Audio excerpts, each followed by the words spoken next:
Aloha and welcome everyone to another episode of Decked Up, a Steam Deck and Gaming and Tech podcast. I'm your host, Mikhail Casanova, coming at you with another episode. And today, there's a lot of things I want to talk about because we got information in regards to Star Wars Jedi Survivor and how much storage that's going to take up, on PC as well as Steam Deck. So that's going to be a big file. And then also, I want to talk about the fact that we don't know if that's going to run on deck or any of really the handheld gaming PCs that are available, as well as I want to talk about what was put out there by Naughty Dog, them stating that, the Steam Deck is the last thing on their list of priorities, because that's a very interesting statement. And it goes to factor into something I've said before about these companies not really prioritizing the Steam Deck, nor do they have to, but it's very interesting when they make a direct statement like that. Because, okay, you're not prioritizing the Steam Deck, which, we found has been something that's been helpful in making a lot of these games run better, if not perfecting how they run, Elden Ring being the biggest example. But to make that kind of a statement, and then you have put out a game that is completely broken on launch, that's very, very interesting. So I want to talk about that later on as well.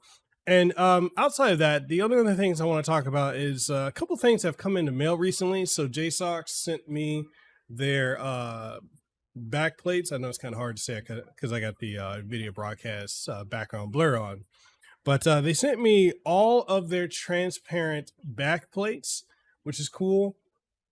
And then I've also got a headset that I'm working on a review for. So this is the Turtle Beach Stealth Pro wireless. That won't be out for a while, but I've got my hands on it. I'll send a review unit. And I got a bunch of other stuff from JSAUX as well. So cases, docks. And I bring all that up to say that what I'm considering doing going forward is I'm very strongly considering potentially doing a giveaway, or several giveaways, because there's so much stuff that I get sent that I can't possibly do anything with. And so my mentality on it is, all right, why don't I just do a giveaway? But I've had bad instances before where giveaways didn't really work out too well. And I don't really want to go back through. I know my camera froze. I'll fix that on the post editing. But I don't want to go through a situation where, because I've done this before. I've done giveaways and then, people will show up for it, which fine. People will show up for giveaways. But at the same time, they'll show up for a giveaway. And then while the giveaway is going on, whenever you have any content that's put out or any posts or anything like that, even personal stuff, they'll just pop up oh, so when's the giveaway? Did I win? Did I win? And, I've seen a giveaway my friend recently did, Power Level Amy or Gaming Chick. She did a giveaway for Resident Evil 4 Remake. And it was very interesting how that went, because people who didn't win took it to a very, very extreme, saying she's being racist and all this other stuff, when she didn't do anything. She wasn't DMing anyone other than the winners, and the people who lost were just being very, bitches about it, to be completely honest.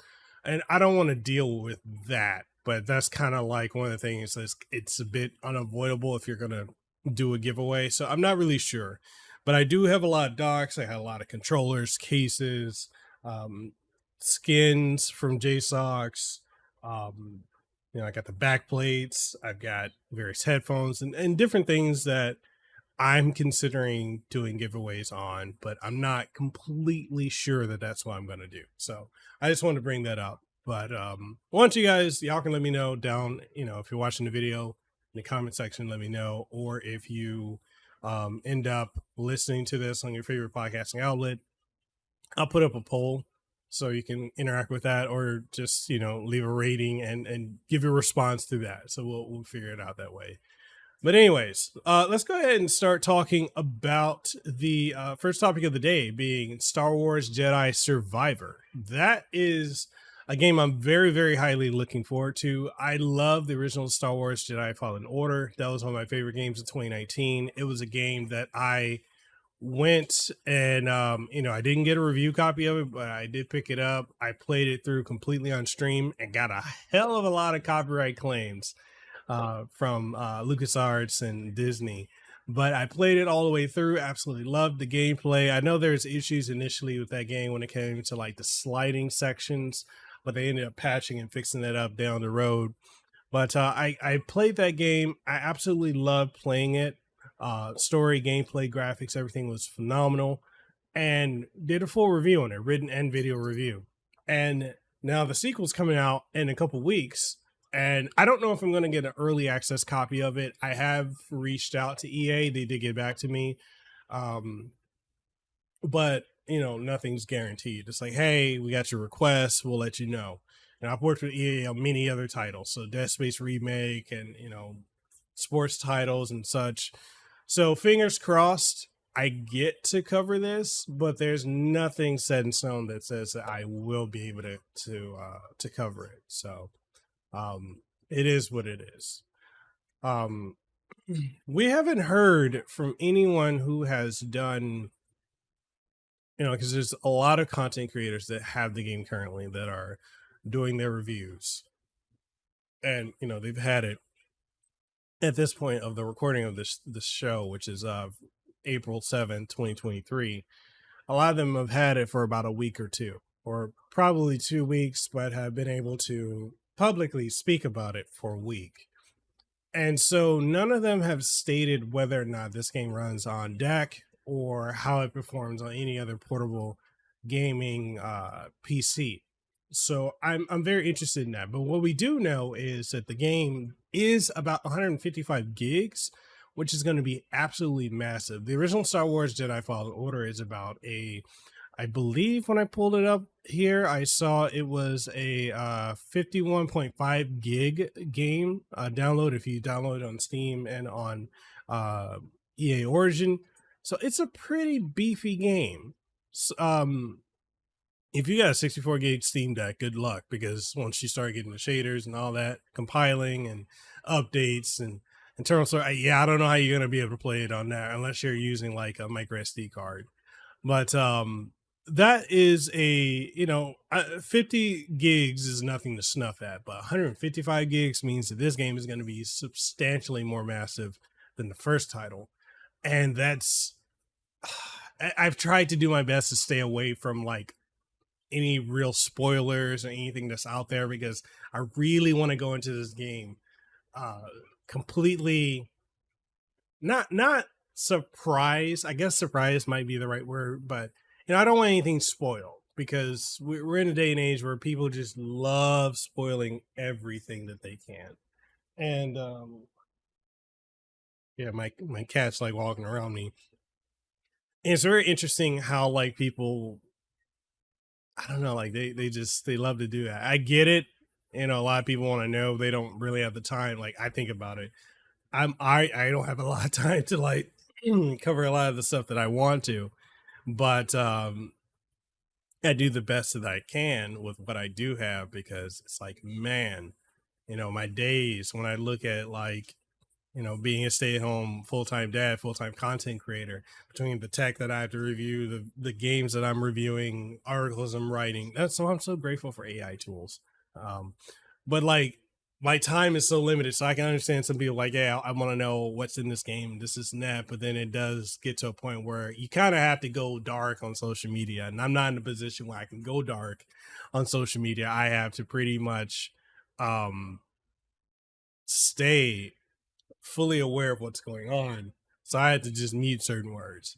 But yeah, I really want to know how this game runs on deck, because when I did request a review copy, I requested one for PC, specifically for the fact that I want to cover this game on PC.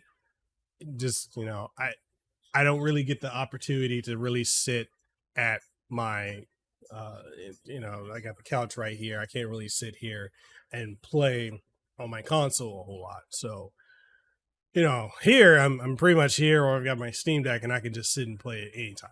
And so yeah, that's the platform I want to play it on. Plus, having a Steam Deck and gaming podcast, as well as doing showcase for Steam and PC games in general on my channel, it just makes sense. So that's something, if I probably will hear in the next week or two if I'm going to get a review copy. If I don't, I'm still going to buy it. It's one of the things, a bit of advice I like to give to content creators is, even if you don't get a game, it still is beneficial to go out and do if it's something you want to get, if you're going to get it anyway and you don't get a review copy, just still buy it and do some type of content on it, because companies see that. But yeah, I, that storage size, 155 gigs. I hope that the PC version runs well. I hope it's not a mess, because we've had so many borked PC ports that have come out, especially from Sony. EA so far has not had that big of an issue. Is Dead Space remake, for the most part, has run fine, and all the other EA games that have come out haven't really had any major issues. So I'm not that concerned about it, but I do have some concerns as to, like, how is this going to run? Can it run at least a stable 30 on deck? Or if you got the AOK Zoe or the INEO or any of these other portable gaming PCs, like, how can we lock it at 30, or can we get the golden 40? Or, like, that's a term that has been popularized by Deckverse, Timo. And 40 frames per second is actually really good. If you can lock a game at 40 frames, it's not quite 60, but it's better than 30.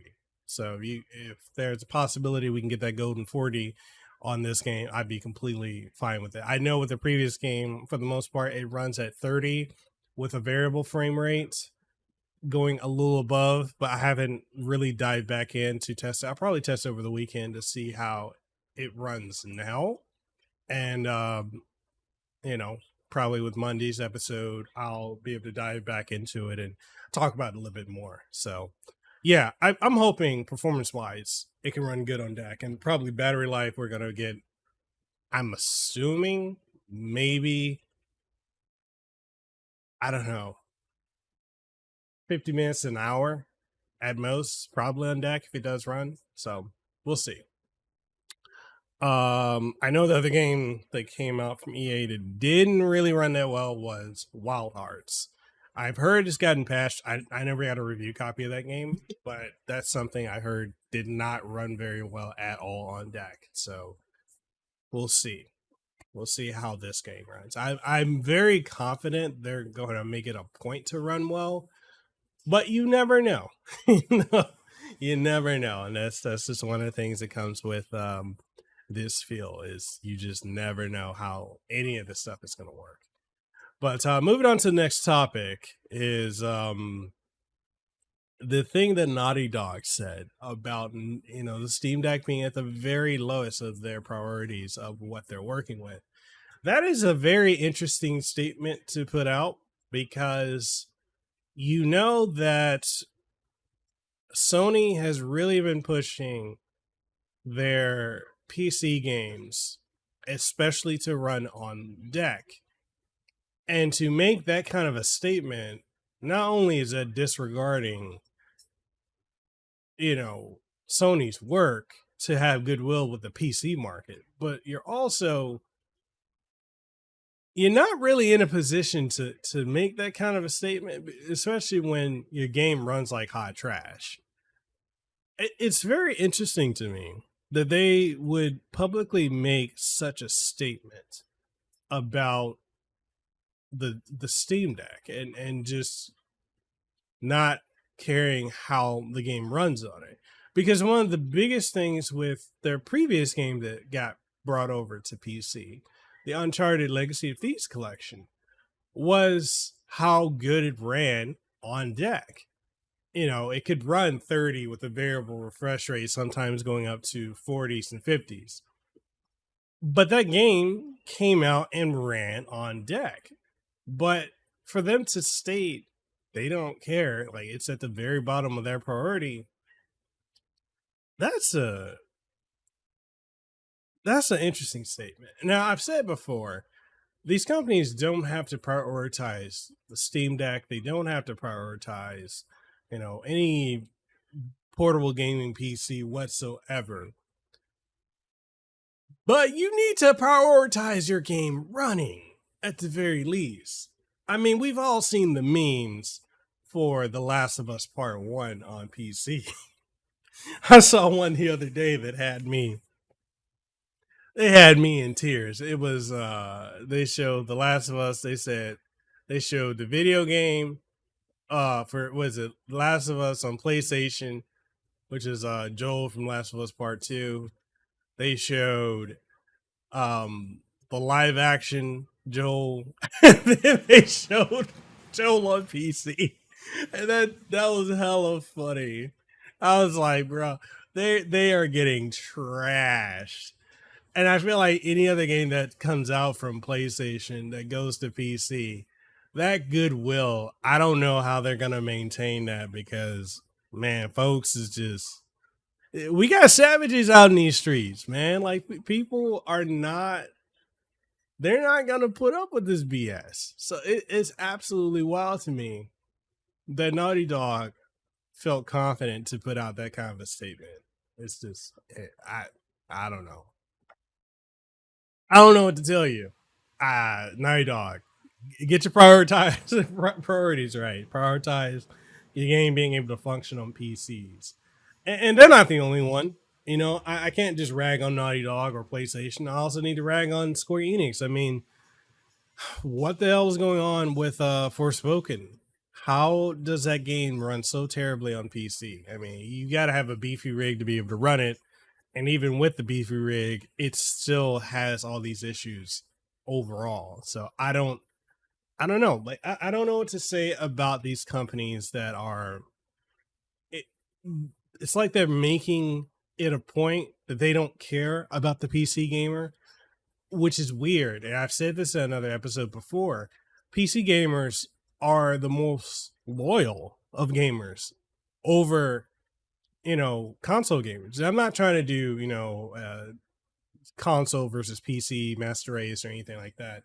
I'm saying this just in the sense of PC gamers will continue to play your game months, years, decades later, whereas a console gamer, we they get phased out in a way. And when you get the younger generation, they're not really willing to go back and play the older games.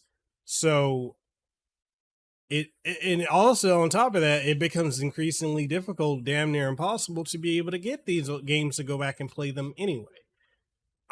I don't understand the mentality that a lot of these publishers or developers have towards PC. You need to, if you can't dedicate the resources to have people specifically work on the PC port, then at least push back your release date to optimize it to a playable form so it's not completely broken when console gamers get it. You know what I mean? It just needs to be in a completely better state, in my opinion.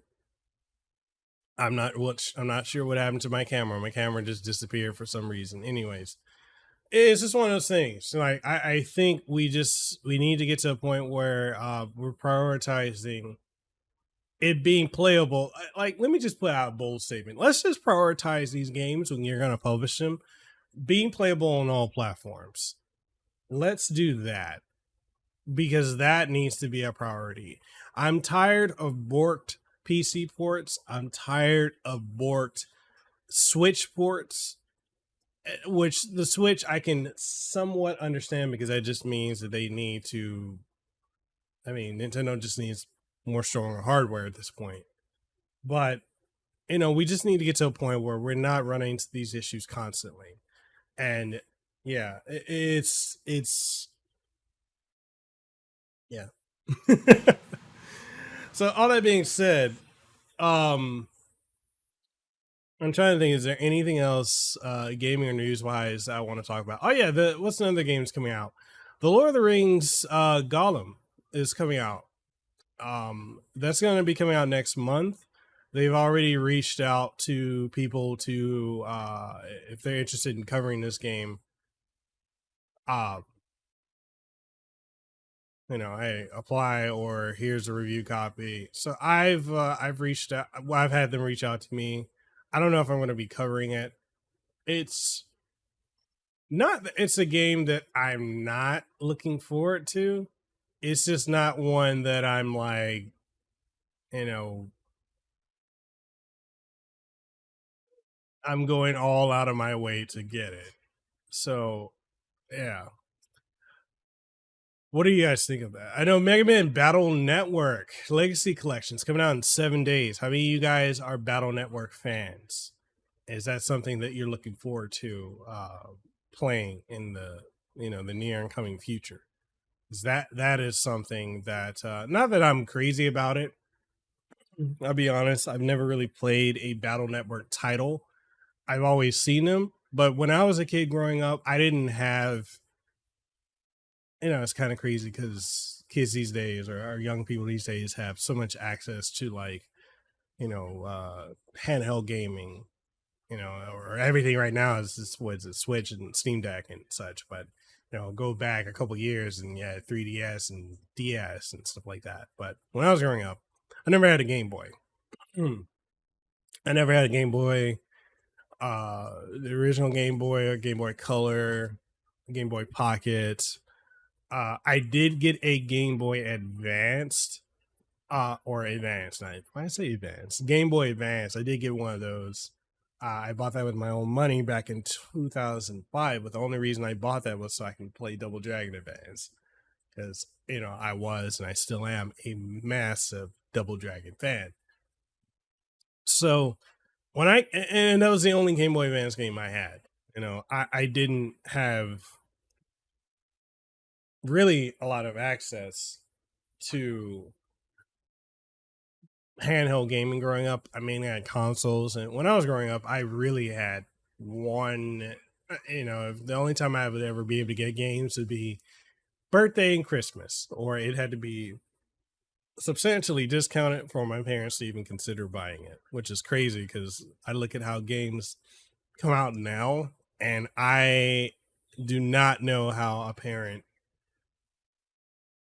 would be able to keep up with all of it, let alone a kid wanting to play everything, or a young person wanting to play all these games that are just rapidly coming out the way they are. So I didn't get the opportunity to play a lot of portable games growing up.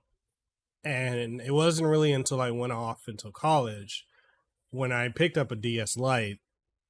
And then the first games that I got for my DS Lite were Final Fantasy 3, and I picked up Castlevania Dawn of Sorrow.